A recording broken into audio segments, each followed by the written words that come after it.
नमस्कार. दैनिक मराठवाडा नेतामध्ये स्वागत आहे. मराठवाडा नेता दैनंदिन मुलाखती प्रकाशित करत असताना आज आपण भेटणार आहोत एक कमिटमेंटचं राजकारण, समाजाच्या बांधिलकीचं राजकारण, 20% राजकारण नाही, 10% राजकारण, 90% समाजकारण. जिल्हा परिषद दोनदा निवडून आले. ज्यावेळेस काँग्रेसची सत्ता होती त्यावेळेस गदगदा जिल्हा परिषद हलवायचं काय, आणि जसं औरंगजेबाच्या सैन्याला संताजी धनाजी दिसायचे तसं रामचंद्र तिरुके म्हटलं की अधिकारी आणि काँग्रेसचे लोकप्रतिनिधींना घाम फुटायचा. हा एक गुण. दुसऱ्या बाजूला परवाचं साहित्य संमेलन झालं. त्या साहित्य संमेलनामध्ये सक्रिय सहभाग मराठवाडा साहित्य परिषदेचे जबाबदार पदाधिकारी आणि त्याचबरोबर जे गोरगरीब आहेत, कुणाचं हृदय शस्त्रक्रिया आहे, कुणाला आणखीन काही हजारो लोकांना करणारे, आणि ज्यांचं नावानं सध्या वादळ उठलं आहे काय, की अशा एका डामाडोल परिस्थितीमध्ये की रामचंद्र तिरुके हातात घड्याळ बांधणार. कारण या स्नेहसंमेलनाच्या निमित्तानं त्यांचं आणि बनसोडे जे एक लोकप्रिय मंत्री कसा असावा, लोकप्रिय आमदार कसा असावा, आणि जे सर्वांना आपलंसं करणारे अशा प्रकारचं असताना एक चर्चेतनं, दैनंदिन भेटीतनं असा लोकात समज झालेला आहे. अशा विविध अंगी एक अष्टपैलू व्यक्तिमत्व.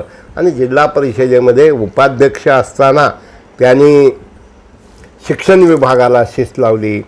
मला वाटतं शिक्षण आणि आरोग्य, बरोबर आहे, शिक्षण आणि अर्थ. तर अभ्यासपूर्ण लोकप्रतिनिधी कसा असावा, तर नावाप्रमाणे ज्यांच्या नावात राम आहे आणि चंद्र्यासारखं न वागता रामचंद्रासारखं वागणारे आमचे मित्र, सर्वांचे मित्र रामचंद्र तिरुके यांना आपण आज भेटत आहोत. नमस्कार साहेब. नमस्कार. नमस्कार बद्दर साहेब. मी तिरुके साहेब तुमचा राजकीय, सामाजिक, शैक्षणिक, साहित्यिक वाटचालीविषयी एक 4-5 मिनिटात माहिती द्यावी अशी मी आपल्याला विनंती करतो. जी बद्दर साहेब, सर्वप्रथम मराठवाडा नेताच्या माध्यमातून आपण दैनंदिन मुलाखतीचा जो उपक्रम सुरू केलेला आहे त्याबद्दल मी आपल्याला धन्यवाद देतो. मलाही मनस्वी आनंद झालेला आहे की तुम्ही माझ्यासारख्या कार्यकर्त्याची दखल घेतलेली आहे. गेल्या 27 वर्षापूर्वी राजकीय कार्याला माझी सुरुवात झालेली आहे. 1995ला आदरणीय स्वर्गीय नागनाथांना निडवदे यांच्या मार्गदर्शनाखाली विधानसभेच्या निवडणुकीत प्रचार कार्याला आम्ही सुरुवात केली. भारतीय जनता पार्टीच्या विचारानं, श्रद्धेय अटल बिहारी वाजपेयी यांच्यावरचा प्रभाव आमच्या मनावर असलेला, ह्या सगळ्या गोष्टीमुळे मी भारतीय जनता पार्टीच्या कार्यातून सुरुवात केली. तेव्हापासून ते आजपर्यंत कधीही मी स्वतःला भ्रष्ट होऊ दिलं नाही. अत्यंत प्रामाणिकपणाने मी आपल्या माध्यमातून सर्वांना हे सांगू इच्छितो. कुठल्या भ्रष्टाचाराला मी जवळ येऊ दिलं नाही. आत्ता आपण जे सांगितलं, 95वं अखिल भारतीय मराठी साहित्य संमेलन उदगीरमध्ये झालं. खरं तर ही साहित्य संमेलनाची मांदियाळी 1878ला सुरू झालेली आहे. लातूर जिल्ह्यात आत्तापर्यंत एकाही वेळेला आपल्या जिल्ह्याला त्याचा बहुमान मिळाला नव्हता. उदगीरमधल्या काही साहित्यिक मंडळींनी मला मराठवाडा साहित्य परिषदेच्या उदगीरच्या शाखेचा अध्यक्ष बनवलं. साधारण 12 वर्षापूर्वी मला अध्यक्ष बनवलं. माझी इच्छा नसतानाही सर्वांनी आग्रहपूर्वक ती जबाबदारी मला दिली. त्यावेळी मी स्वप्न पाहिलं होतं की अखिल भारतीय मराठी साहित्य संमेलनासारखा एक मोठा इव्हेंट उदगीरमध्ये झाला पाहिजे, आणि 12 वर्षानंतर ते पूर्ण झालं. ते पूर्णत्वास नेताना हे एकट्याचं काम नाही, याच्यासाठी टीम लागते, राजकीय आश्रय लागतो, राज आश्रय लागतो अशा उपक्रमासाठी. आणि म्हणून योगायोगाने आमच्या उदगीर विधानसभा मतदारसंघाचे लोकप्रतिनिधी असलेले राज्य मंत्रिमंडळात त्यांच्याकडे राज्यमंत्री म्हणून जबाबदारी आहे. मी ज्या संस्थेचा शैक्षणिक संस्थेचा उपाध्यक्ष म्हणून काम करतो त्या संस्थेचे अध्यक्ष बसवराज पाटील नागराळकर यांच्यासमोर हा विषय मी मांडला. ही अखिल भारतीय मराठी साहित्य संमेलन मी साहित्य परिषदेच्या केंद्रीय कार्यकारिणीत असल्यामुळं आपल्याला मिळू शकतं. तेव्हा हे संमेलन आपण उदगीरच्या आपल्या महाविद्यालयात घेऊयात का? महाविद्यालयाचं हीरक महोत्सवी वर्ष, देशाच्या स्वातंत्र्याचं आपल्याला माहिती आहे अमृत महोत्सवी वर्ष आहे, या निमित्तानं घेण्याचं ठरवलं. तेव्हा राज्यमंत्री संजयजी बनसोडे साहेबांच्याकडेही या बाबतीत विचारणा केली असता त्यांनी सांगितलं की आपण हा उपक्रम या ठिकाणी घ्या, त्या उपक्रमाचं स्वागतच आहे, आपण सर्वांनी मिळून हे यशस्वीपणाने पार पाडू. आणि मला आपल्याला सांगायला अभिमान वाटतो, संमेलनाची घोषणा झाली, संमेलनाच्या यशस्वीतेसाठीच्या बैठका झाल्या आणि राजकीयदृष्ट्या पाहुणे त्या ठिकाणी कोण यावेत यासाठीची जेव्हा चर्चा झाली, आपसुकच संजय बनसोडे आणि बसवराज पाटील नागराळकर हे राष्ट्रवादी काँग्रेस पक्षाचे आहेत. त्यांच्यासमोर या साहित्य संमेलनासाठी राजकीय नेतृत्वाला बोलवावं अशा प्रकारची चर्चा झाली. तेव्हा भारतीय जनता पार्टीच्या कोणत्या नेत्याला आपण या साहित्य संमेलनाला बोलवावं असा विषय जेव्हा पुढे आला तेव्हा संजय बनसोडे आणि बसवराज पाटील नागराळकर यांनी सांगितलं या संमेलनासाठी नितीन गडकरींना आपण बोलवू. आणि मग दुसरा नेता कोण बोलवायचा हे याची जेव्हा चर्चा झाली तेव्हा सर्वानुमते ठरलं की शरदचंद्र पवार यांनाही या ठिकाणी बोलवावं. काँग्रेसचे आमच्या जिल्ह्याचे पालकमंत्री अमित भैया देशमुख आहेत, नांदेडचे असलेले आणि माजी मुख्यमंत्री असलेले अशोकराव चव्हाण साहेब आहेत, शिवराज पाटील चाकूरकर साहेब आहेत, शिवसेनेचे सुभाष देसाई साहेब आहेत. मुख्यमंत्री महोदयांनी निमंत्रण दिलं. अर्थातच हे संमेलन कुठल्या राजकीय पक्षाचा मेळावा नव्हता, सर्व पक्षाचं ते संमेलन होतं. पण संमेलनाच्या निमित्तानं संजय बनसोडेची माझी जवळून त्या ठिकाणी अनेक वेळा भेट होत गेली, नियोजनाच्या बैठका झाल्या. त्यामुळं काही जणांना वाटायला लागलं की रामचंद्र तिरुकेसारखा कार्यकर्ता हा राष्ट्रवादीमध्ये जातो का. काही दिवसापूर्वी एका वर्तमानपत्राने तसं एक वार्तापत्र लिहिलं, पण त्या वार्तापत्रात माझंच नाही कुणाचंही नाव त्यांनी त्या ठिकाणी छापलं नाही. पण अशा चर्चा सुरू झाल्या आणि मला फोन यायला सुरू झाले.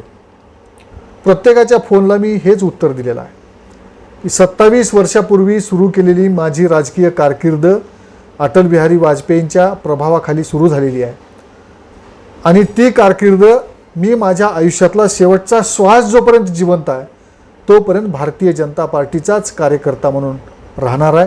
यात कुठेही कधीही दुमत होणार नाही.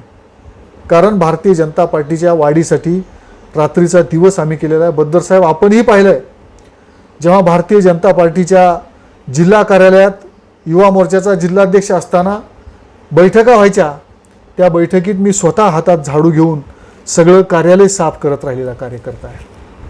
आज 27 वर्ष लागले. एखादा कार्यकर्ता तयार व्हायला 1-2 वर्ष लागत नाहीत साहेब, आयुष्य समर्पित करावं लागतं.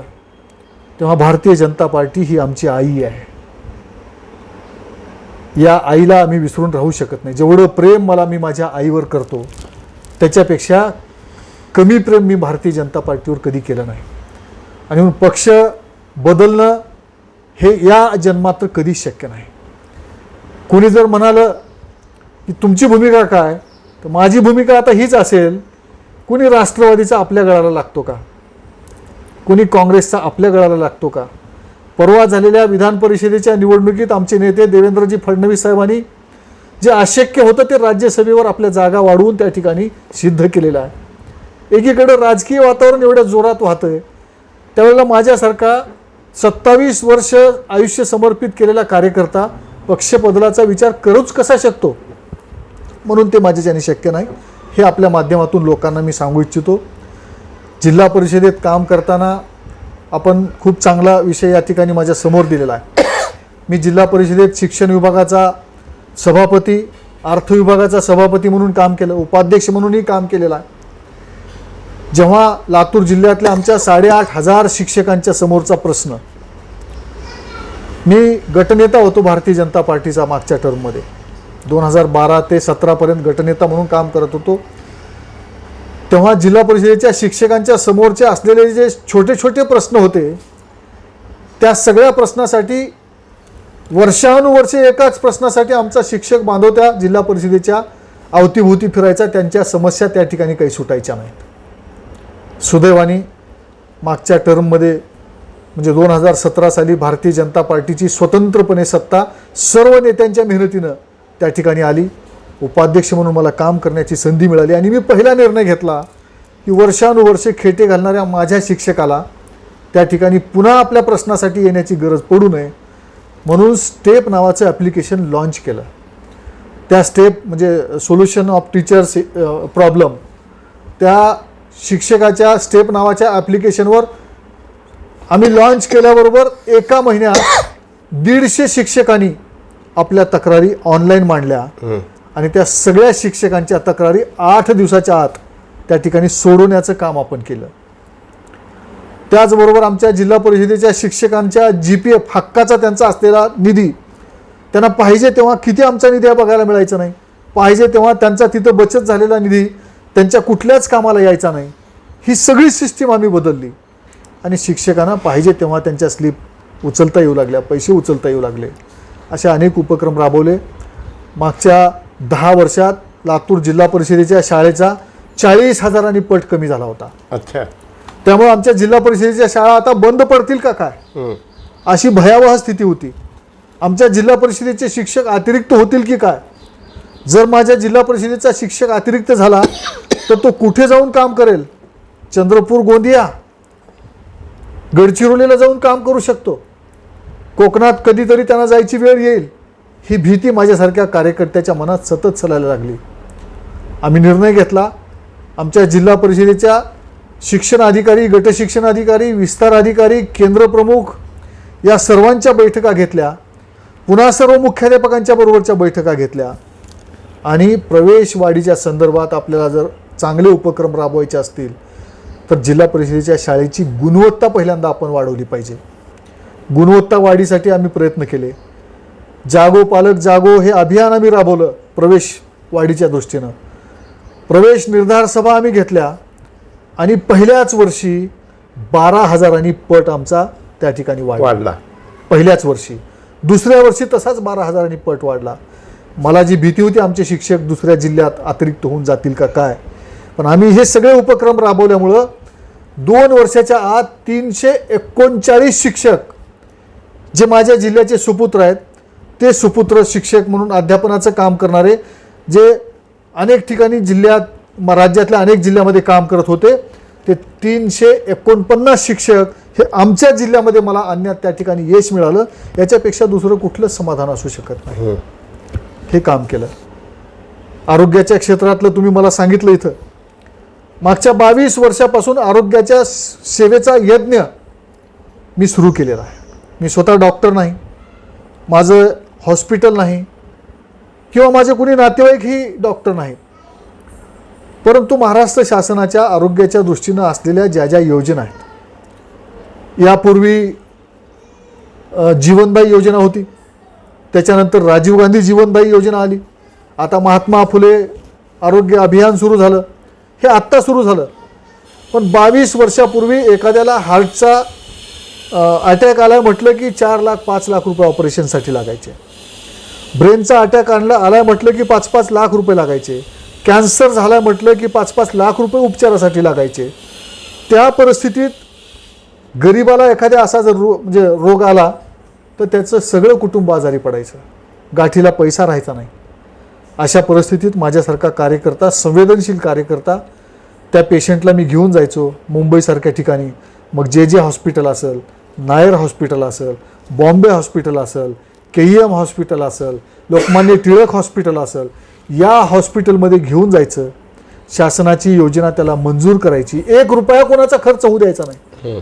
असं आतापर्यंत जवळपास 3,000पेक्षा जास्त लोकांवर मोफत शस्त्रक्रिया करून आणण्याचं काम त्या ठिकाणी माझ्यासारख्याच्या नशिबाने मला करता आलं, त्याची सेवा मला घडली. 3,000 गुणिले 5 लाख होय, म्हणजे जवळजवळ 150 कोटी का 15 कोटी रुपये 15 कोटी रुपयाची आर्थिक इनडायरेक्ट मदत त्या लोकांना झाली. हं. त्या कोटीवरच्या हिशोबापेक्षा कोटी मोलाचा जीव वाचला यात मला जास्त समाधान. माणसं जगली पाहिजेत. काही कार्यकर्ते तर असे आहेत, मी एक उदाहरण आपल्याला आवर्जून या ठिकाणी देऊ इच्छितो.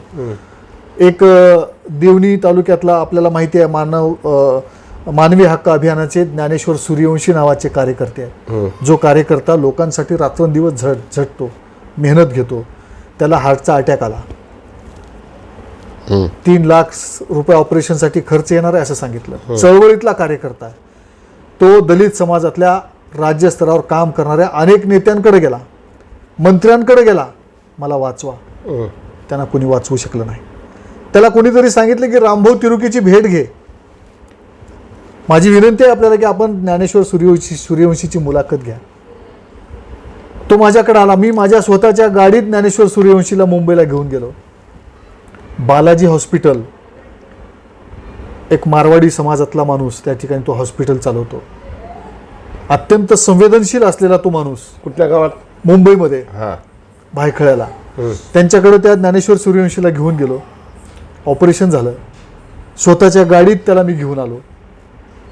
पाहुणे रावळे गरीब. मी माझ्या खिशातले मोठेपणासाठी नाही, स्वतःची पाठ थोपटून घेण्यासाठी नाही, त्याला नवं आयुष्य मिळालं म्हणून आहेर उपचार सहकुटुंब करून त्याला त्याच्या घरापर्यंत नेऊन सोडलं. कार्यकर्ता जगला पाहिजे, माणूस जगला पाहिजे. पैसे वाचवणं हा उद्देश तर आहेच, परंतु माणसाचे जीव वाचवणं करोड मोलापेक्षाही मला महत्त्वाचं वाटतं. हा आरोग्य सेवेचा यज्ञ आजही सुरू आहे. आजही आपल्या निदर्शनात अशा प्रकारचा रुग्ण आढळला ज्याचं ऑपरेशन लातूरमध्ये होऊ शकत नाही, असा पेशंट माझ्यापर्यंत आपल्या माध्यमातून जर कोणी आला तर त्याचीही विनम्रपणाने सेवा आज करण्यासाठीची समिधा या यज्ञामध्ये मी अर्पित करत आहे. एकंदरीत जिल्हा परिषदेचा सदस्य म्हणून 10 वर्ष, साहित्य संमेलन जवळजवळ 12 वर्ष अध्यक्ष. साहेब, हे कॉम्बिनेशन कसं काय जमलं तुम्हाला? मी आपल्याला आपल्या माध्यमातून सर्व जनतेलाही सांगू इच्छितो की मी एक चांगला वाचक आहे. मी स्वतः साहित्यिक नाही. हजारो पुस्तकं वाचलेली आहेत. मोठमोठ्या लेखकांनी समाजाला दिशा देण्यासाठी जे जे लिखाण केले ते मी वाचलेलं आहे. आणि मग कुठलाही विषय माझ्या समोर आला तर तास 2-2 तासाची व्याख्यानं मी देऊ शकतो. यातून आमच्या उदगीरमधल्या साहित्यिकांना वाटायला लागलं की साहित्य परिषदेला असा माणूस मिळाला पाहिजे. म्हणून पहिल्यांदा साहित्य परिषदेच्या उदगीरच्या शाखेचं अध्यक्ष केलं. काम एवढं चांगलं उभं केलं, साहित्याची चळवळ एवढी मोठी उभी केली, त्याची नोंद कौतिकराव ठाले पाटील आमच्या केंद्रीय कार्यकारिणीचे अध्यक्ष आहेत. मराठवाडा साहित्य परिषदेच्या अखिल भारतीय मराठी साहित्य महामंडळाचेही ते अध्यक्ष होते. त्यांनी मला हिरलं आणि सांगितलं की तुमची मर्यादा आता ह्या एका स्थानिक शाखेपुरती नाही, तुम्ही केंद्रीय कार्यकारिणीवर आलो पाहिजे. मग 5 वर्षापूर्वी त्यांनी मला केंद्रीय कार्यकारिणीत त्यांच्या समवेत त्यांच्या पॅनलमधून उमेदवारी दिली आणि मराठवाड्यातल्या सगळ्या म्हणजे पॅनलला 3,500 मतदारांनी मतदान केलं. त्यावेळेला सुद्धा सर्वात जास्त मतं ही माझ्यासारख्या कार्यकर्त्याला सर्व साहित्यिकांनी दिलेली आहेत. त्याचा उपयोग साहित्य परिषदेच्या माध्यमातून साहित्याची रुची असलेल्या, साहित्याचं लिखाण करणाऱ्या, साहित्याचं वाचन करणाऱ्या सगळ्या मानवाला म्हणजे मंडळींना इथे मिळालं पाहिजे म्हणून 2018 साली उदगीरमध्ये 40वं मराठवाडा साहित्य संमेलन घेतलं. ते साहित्य संमेलन अखिल भारतीय स्तरावरचं झालं. उदगीरच्या राजीव गांधी तंत्रनिकेतन महाविद्यालयात माझे मित्र बापूराव राठोड यांच्या समवेत 40वं मराठवाडा साहित्य संमेलन घेतलं. ते यशस्वी झालं. त्याचवेळी मी सांगितलं होतं की आता आम्हाला अखिल भारतीय मराठी साहित्य संमेलन खुणावत आहे.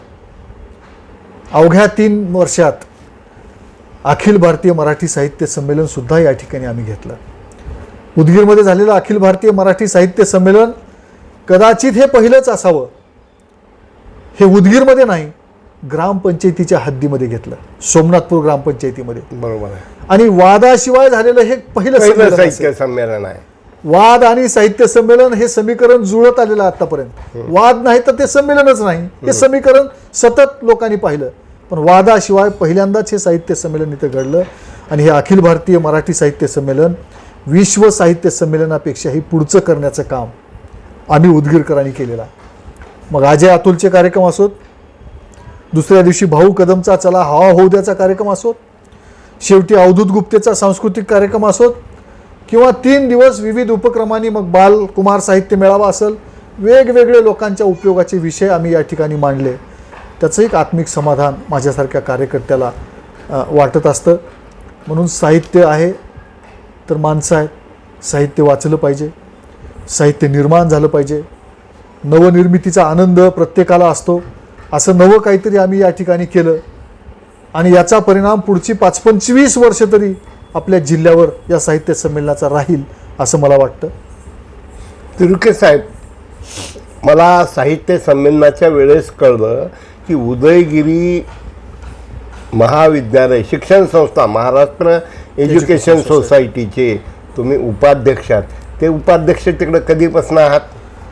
महाराष्ट्र एज्युकेशन सोसायटीचा मी सभासद 2006 साली झालो. अच्छा. मी झालो म्हणण्यापेक्षा मॅनेजमेंटचे म्हणजे सुरुवातीला शेकडो लोकांनी एकत्रित येऊन ती संस्था उभी केली. आणि 2006 साली महाराष्ट्र एज्युकेशन सोसायटीचे 17 सभासद जिवंत राहिले. स्थापन केलेले नथमल शेठ इनानी असतील होते संस्थापक अध्यक्ष, त्यावेळेसचे बाबासाहेब परांजपे असतील, हे सगळे त्यागी माणसं एकत्र येऊन शेतकऱ्यांच्या करातून ती संस्था उभी केलेली आहे. जेव्हा 2006 साली सभासद करून घ्यायचा विषय आला तेव्हा 17 लोक कार्यकारिणीचे जिवंत होते. त्या 17 लोकांनी ठरवलं की आपल्या प्रत्येकाचे 3 सभासद आपण वाढवायचे. माझे तर वडील त्या ठिकाणी नव्हते. बऱ्याच जणांनी आपल्या आपल्या कुटुंबातल्या, कोणी आपल्या मुलाला घेतलंय, कोणी आपल्या पुतण्याला घेतलंय, कोणी आपल्या सुनेला घेतलं. परंतु माझ्यासारख्या कार्यकर्त्याला मामा क्षीरसागर म्हणून जे आंबेजोगाईचे होते, उदगीरमध्ये शैक्षणिक क्षेत्रात त्यांनी खूप मोठं काम उभं केलं होतं. मग आमचे अजयराव दंडवते असतील, स्वर्गीय ॲडव्होकेट रामचंद्रजी एरमे असतील, ॲडव्होकेट शिवराजप्पा सुल्लाळीकर असतील, यांनी परस्परच माझ्याबाबतची चर्चा केली, चाचपणी केली. त्यांना वाटलं की हा कार्यकर्ता आमच्या महाराष्ट्र एज्युकेशन सोसायटीचा सभासद झाला पाहिजे. मला अभिमानानं आपल्याला या ठिकाणी सांगावं लागेल, 5,000 रुपयाची फीस सुद्धा महाविद्यालयाने भरून मला सभासद केलेला आहे.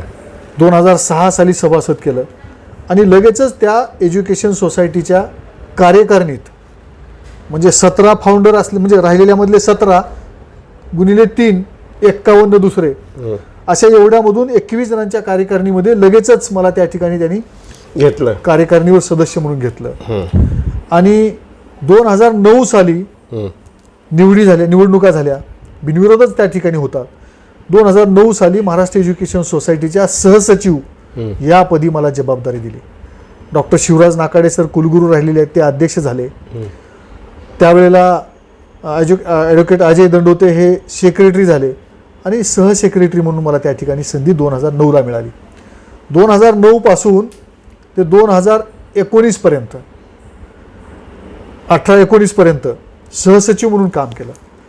आणि 2019ला झालेली जी निवडणूक होती, 18ला झालेली जी निवडणूक झाली, त्या निवडणुकीत मात्र निवडणूक झाली, बिनविरोध झालं नाही. त्यावेळेला महाराष्ट्र एज्युकेशन सोसायटीचा उपाध्यक्ष म्हणून काम करण्याची संधी मिळाली. बसवराज पाटील अध्यक्ष, मनोहरराव पटवारी सचिव आणि मी उपाध्यक्ष. वेगवेगळ्या राजकीय पक्षाची मंडळी एकत्र येऊन आम्ही त्या ठिकाणी त्या शैक्षणिक संकुलाचं काम करतो. हजारो दीन दलित गरीब लोकांना शिक्षण देणारी ती संस्था आहे. शिक्षणदानासारखं पवित्र कार्य त्या ठिकाणी चालत असतं. त्या संस्थेत 37 एकर जमीन आमच्या पूर्वजांनी घेऊन ठेवलेली आहे. आज 3,000पेक्षा जास्त विद्यार्थी त्या ठिकाणी शिक्षण घेत आहेत. मोठा ऐवज त्या ठिकाणी आहे. त्या संस्थेचा विस्तार व्हावा यासाठी आम्ही प्रयत्न करतो. त्या ठिकाणी गरिबांना अजून चांगलं शिक्षण मिळावं यासाठी आम्ही प्रयत्न करतो. आणि मी उपाध्यक्ष असल्यामुळं, केंद्रीय कार्यकारिणीचा इकडचा सदस्य असल्यामुळं संमेलनासारखे इव्हेंट, अजून असे लोकांच्या उपयोगाचे अनेक इव्हेंट आम्हाला त्या ठिकाणी करता आले. अच्छा. तर तिरुके साहेब, तुम्ही जिल्हा युवा मोर्चाचे अध्यक्ष होतात. भाजपमध्ये तुम्हाला मानसिक समाधान मिळणारे कोणते कोणते उपक्रम तुम्ही राबवले एकूण 15-20 वर्षामध्ये? भारतीय जनता पार्टीच्या माध्यमातून मी जेव्हा युवा मोर्चाचा अध्यक्ष होतो, बद्दर साहेब, इतर सर्व राजकीय म्हणजे राजकीय क्षेत्रातल्या अनेक कार्यकर्त्यांना तुम्ही पाहिलं आहे. माझ्यासारख्या कार्यकर्त्याकडं अनेक पत्रकारांनीही पाहिलं आहे. पण पत्रकार म्हणून तुम्ही जी माझ्यावरची दृष्टी आहे ती महत्त्वाची आहे.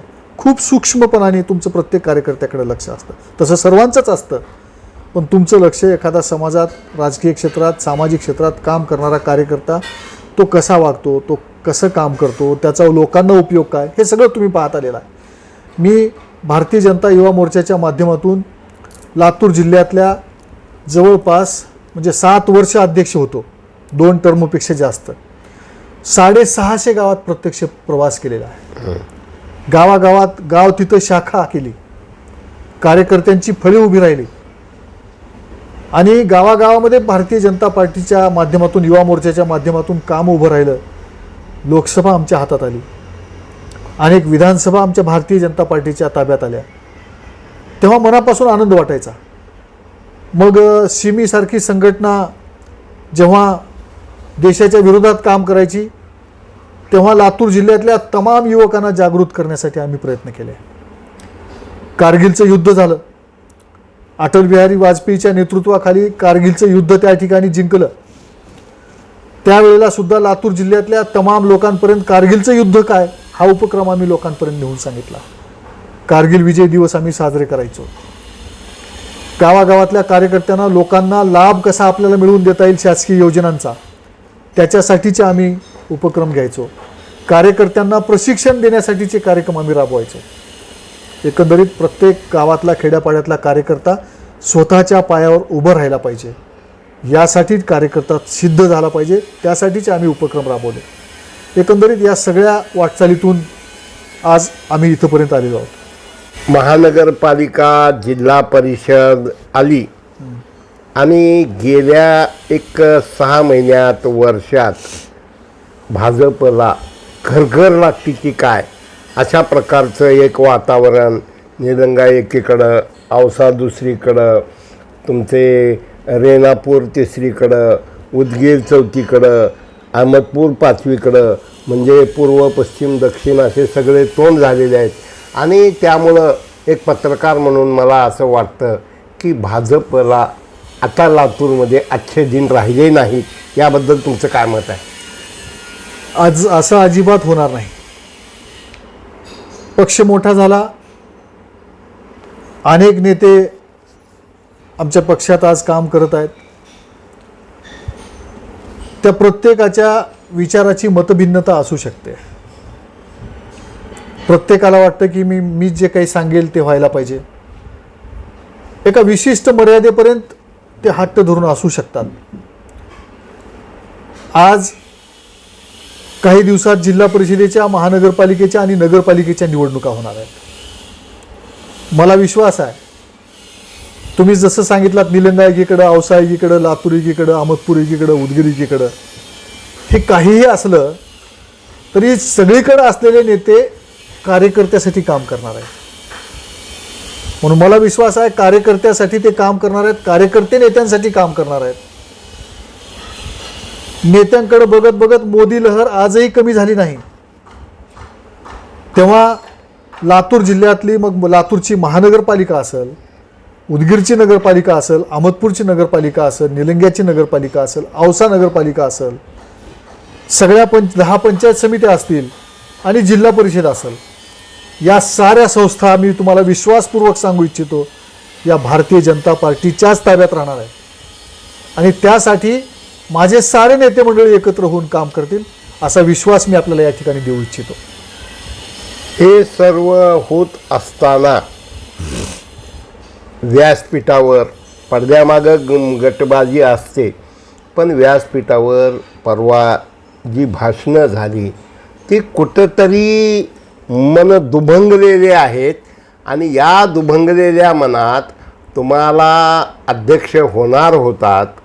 तुमचं अध्यक्षपदाची संधी ही निवड व्हायच्या काही तास अगोदर हुलकावणी दिली आणि अशा एका परिस्थितीमध्ये माणसाला फ्रस्ट्रेशन येतं, नैराश्य येतं आणि शेवटी बाप मुलगा वेगळा राहतो काय. आणि मग कोणतरी आपल्याला प्रेम करणारा, कोणतरी आपल्याला जवळ येणं, चांगला बोलणारा. आणि लातूर जिल्ह्याच्या राजकारणामध्ये विलासराव देशमुखांनंतर कोण, तर संजय बनसोडे. जे अमित देशमुखला जमू शकलं नाही ते संजय बनसोडे विकास करतात, गोड बोलतात, विनम्रतेनं वागतात, उदगीरचा चेहरा मोहरा बदलण्याची.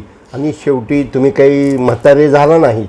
आणि अशा परिस्थितीमध्ये माझ्यासारख्या पत्रकाराला सुद्धा वाटतं की येणाऱ्या काळामध्ये तुम्ही भाजपची फारकत घ्याल, अशा प्रकारची मनात शंका येते. आपण हा प्रश्न विचारल्यानंतर मला स्वतःला हसू येत आहे. मी सुरुवातीपासून आपल्याला सांगतोय की आयुष्यातली 27 वर्ष तुम्हाला हसू येतं. ऐका माझा, नाही ऐका, माझा ऐका. तुम्हाला हसू येतं. गोपीनाथरावजी मुंडे बंडाची चर्चा होती, पंकजाताई मुंडे, मध्यंतरी लोक, की तुमचं मित्रमंडळ, तुमचे सहकारी, तुमच्यावर प्रेम करणारे कार्यकर्ते, आता आपलं इथं काही खरं नाही. चला भाऊ, चला, आपलं संजय बनसोडे भाऊ चांगले आहेत, विकास करत आहेत आणि आता आमच्यासाठी तुम्ही चला तिकडं, अशा प्रकारचं एक वातावरण झाल्याची चर्चा आहे. बद्दर साहेब, आपण म्हणालात की म्हणजे काही दिवसापूर्वी जिल्हा परिषदेचं अध्यक्षपद हुलकावणी जवळपास दिलं. निश्चित होतं, ते हुलकावणी दिलं. हां, राजकारणात अशा गोष्टी कधी काहीही घडत असतात. आमचे नेते आदरणीय फडणवीस साहेब पार्टीची शपथ घेतात, लगेच मुख्यमंत्रीपद जातं. राजकारणात ह्या ज्या काही गोष्टी घडत असतात त्या अपेक्षितच असतात. साहजिकच आहे की मी अध्यक्ष झालो नाही, याबद्दलची थोडीफार नाराजी असू शकते. पण त्या नाराजीनं मी म्हणजे वैफल्यग्रस्त झालो नाही. अच्छा. निश्चितच आमच्यावरचे जे संस्कार आहेत, प्रथम राष्ट्र, नंतर पक्ष आणि शेवटी मी आहे. माझ्यापेक्षा पक्ष मोठा आहे, पक्षापेक्षा देश मोठा आहे. मग मी ज्या पक्षाला मानतो तो आहे भारतीय जनता पक्ष. त्या भारतीय जनता पार्टीपेक्षा इतर कोणताही पक्ष माझ्यासाठी मोठा नाही. थोडं ब्रेक देतो की मला एका परवा नांदेडच्या जिल्ह्यामध्ये किंवा एकच जिल्ह्यामध्ये, मी नाव सांगणार नाही, म्हणजे भाजपचं धोरण आहे अगोदर देश, नंतर पक्ष, नंतर मी. आपल्या जिल्ह्यात नाही पण एका जिल्ह्यात अशी चर्चा आहे, अगोदर मी काय, नंतर काय म्हणतात माझं कुटुंब आणि नंतर मित्रमंडळ. तर त्याची काही लागण आपल्या जिल्ह्यात झाली असं काही वाटतंय का तुम्हाला? आणि ज्यांच्या कुणावर ही लागण झाली आहे त्यांचा एक ना एक दिवस ऱ्हास आहे, हे लक्षात राहू द्या. ज्यांच्या कुणाला ही लागण झाली आहे त्यांचा ऱ्हास ठरलेला आहे. एवढंच आहे, काही प्रत्येक गोष्टीला काळ असतो, वेळ लागतो, पण हे निश्चित ठरलंय. ज्याला वाटतं की मी आहे तर सगळं आहे, माझं कुटुंब आहे तर सगळं आहे, त्यांच्यासाठी वाईट दिवस फार दूर राहत नाहीत. म्हणून मग तुम्ही म्हटलात की संजय बनसोडे चांगले आहेत, हे नाही तसे आहेत, तो त्यांचा भाग आहे. आम्ही आज कुठल्या राजकीय नेतृत्वाला वाईट आज म्हणण्याची आवश्यकता नाही. जेव्हा व्यासपीठावर जाऊन त्यांच्या विरोधात बोलण्याची वेळ येईल तेव्हा ते आम्ही सोडणार नाही. फक्त वाईट बोलायचं म्हणून नाही, मी माझा विचार मांडत असताना त्यांच्याबद्दल काही न बोलणं सुद्धा ते वाईट आहे. ते काम आम्ही पवित्र काम करू, त्यात कुठेही आम्ही कसर ठेवणार नाही. आता येणारी जिल्हा परिषदची निवडणूक आहे. गेल्या वेळेस तुम्हाला इकडं जागा न मिळाल्यामुळं निलंगा तालुका, देवणी तालुक्यामध्ये तुम्हाला त्यांनी जागा दिली, निवडून आणलं, तुमचं काम होतं.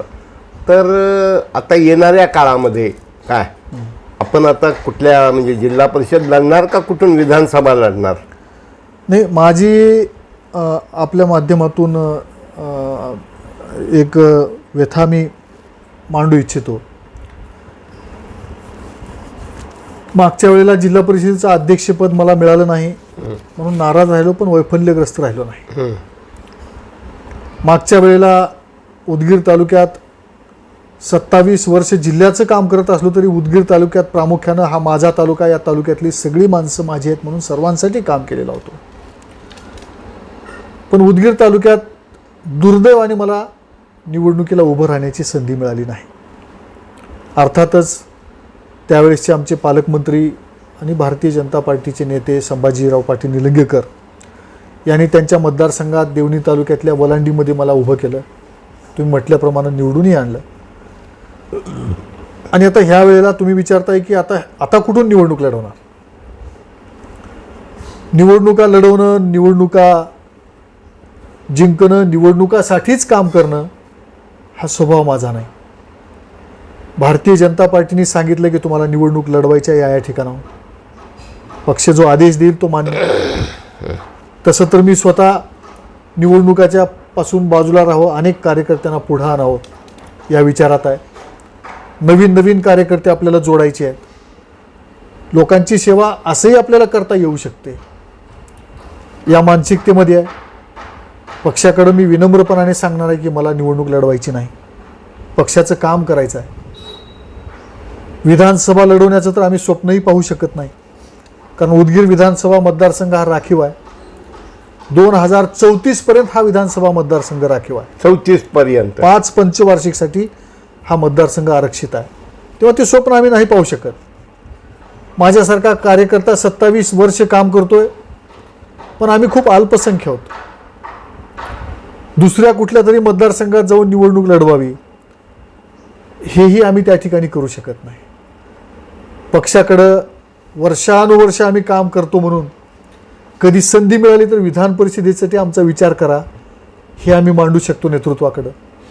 जिल्ह्यातल्या सर्व नेत्यांकडे मी विनंती करणार आहे, प्रदेशाच्याही नेतृत्वाकडे विनंती करणार आहे. आम्हाला देता आली तर विधान परिषदेवर काम करण्याची संधी मिळाली तर द्या.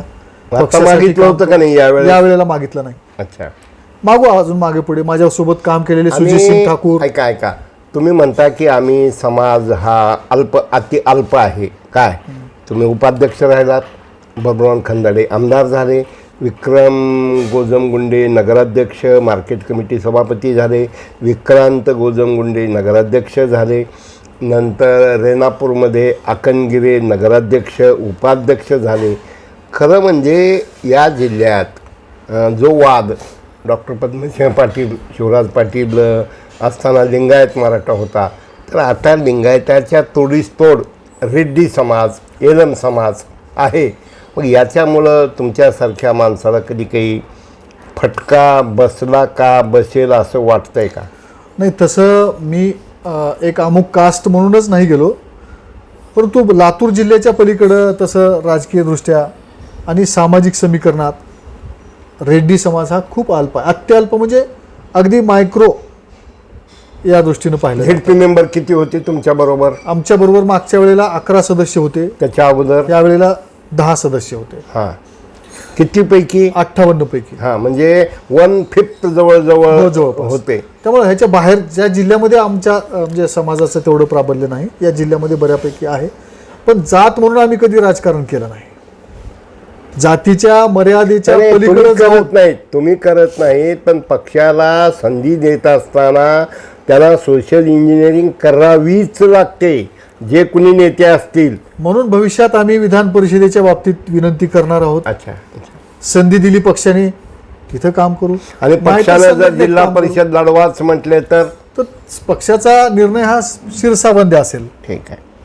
तर सर्वात महत्त्वाचा प्रश्न की आपण 25 वर्षापासनं 30 वर्षापासनं राजकारणात आहात आणि तुमची आणि माझी ओळख पण आहे. मराठवाडा नेता या वर्तमानपत्राविषयी आणि यूट्यूब चॅनलविषयी आपलं काय मत आहे? मराठवाडा नेता हे वर्तमानपत्र मी राजकारणाची सुरुवात करण्याच्या अगोदर किती वर्ष मला माहिती नाही. 36 वर्ष झाली. 36 वर्ष तुम्हाला झाली, म्हणजे मी राजकीय सुरुवात 27 वर्षापासून केली आहे. त्याच्या अगोदर 9 वर्ष तुम्ही काम करता. पण जेव्हापासून मी मराठवाडा नेत्याला पाहतो तेव्हा मराठवाडा नेता समाजात ज्या काही चांगल्या गोष्टी घडतात त्याचा उदो करत असतं. जिथं कुठं वाईट गोष्टी घडतात त्याचा पर्दाफाश करत असतं हे उघड्या डोळ्यांनी मी पाहिलेलं आहे. म्हणजे लोकांच्या डोळ्यात अंजन घालण्याचं काम, लोकांच्या उपयोगाचं काम मराठवाडा नेत्यांनी आजपर्यंत केलेलं आहे. आणि आता आपल्या या मुलाखतीच्या सदराच्या माध्यमातूनही लोकांच्यापर्यंत बरं वाईट गेलं पाहिजे यासाठीचा जो तुम्ही उपक्रम सुरू केलेला आहे हा अत्यंत स्तुत्य आहे. तुमचे चिरंजीव सत्यजित नावाप्रमाणे तोही म्हणजे त्या ठिकाणी काम करतो आहे. सत्यजितच्याही म्हणजे मुलाखती ते सत्यजित घेत असलेले मी पाहिलेले आहेत. तुमची तर यातली मास्टरीच आहे. पण सत्यजितसारखा एक तरुण पत्रकार समाजाला भविष्यामध्ये दिशा देईल अशा प्रकारची माझी धारणा आहे. मराठवाडा नेत्याच्या सर्व उपक्रमासाठी माझ्या परिवाराच्या वतीनं, भारतीय जनता पार्टीच्या वतीनं या ठिकाणी मी हार्दिक शुभेच्छा देतो. धन्यवाद. आभारी आहे.